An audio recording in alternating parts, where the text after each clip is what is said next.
내년 총선을 앞두고 국민의힘이 툭 던진 메가톤급 이슈, 그야말로 폭탄이 터진 거나 다름이 없습니다. 김포 서울 편입 문제로 시작이 돼서 이제 메가시티 논의까지 나오고 뭐 지자체마다 우리도 서울 들어가겠다 등등 이야기가 나오고 있는 상황.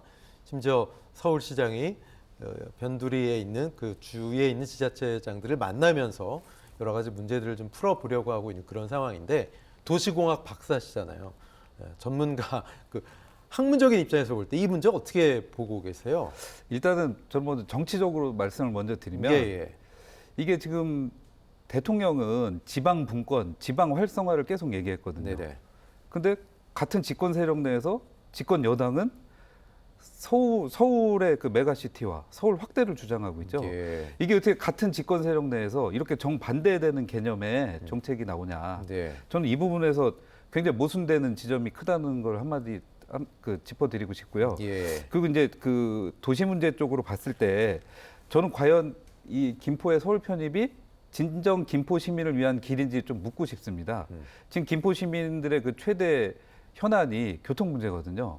그러면 우리가 그 골드라인 사태 때 네. 그때 우리 김포 시민들이 얼마나 고통을 겪었 거 다 알고 있지 않습니까? 네네. 그리고 우리가 해결책으로 지하철 5호선의 조기 개통과 같은 그 대안을 얘기할 수 있는데, 경기도 김포가 서울시 김포구로 바뀌었을 때 네. 이 지하철이 그러면 기존보다 더 확실하게 빨리 추진될 수 있겠냐, 이걸 담보할 수 있겠냐. 저는 이런 그 김포 편입으로 인한 이 여러 이점들에 대한 구체적이고 객관적인 근거가 부족하다. 그런 차원에서 저는 굉장히 지금은 심각한 문제다. 그래서 선거용 포퓰리즘이 아닌가, 이런 좀 의심을 하고 있고요. 네. 예.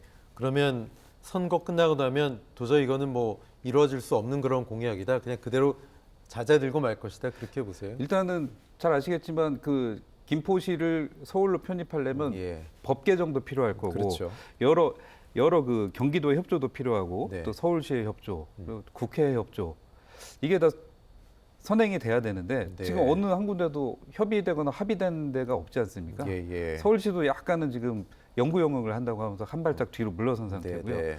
그런데 이제 다수당인 민주당이 지금 설득이 안 되고 있는 상황인데 네. 이게 과연 가능할지, 현실성이 있는지 의문입니다. 알겠습니다. 예.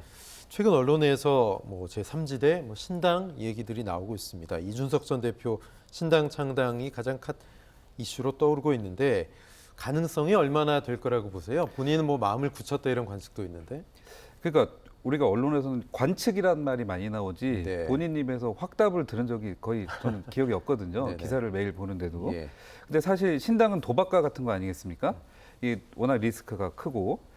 근데 이제 이준석 대표는 국민의힘의 정치적으로 되게 큰 자산이고, 한국 정치에서도 이분이 차지하는 비중이 큰데 네네. 약간 좀 저는 섣부른 선택이 되지 않을까. 그 저는 지금 봤을 때는 대구에 저렇게 공을 들이는 게, 이번에 그 국민의힘이 대구 쪽에 이제 인사들을 많이 물갈이한다는 얘기를 하지 않습니까? 네.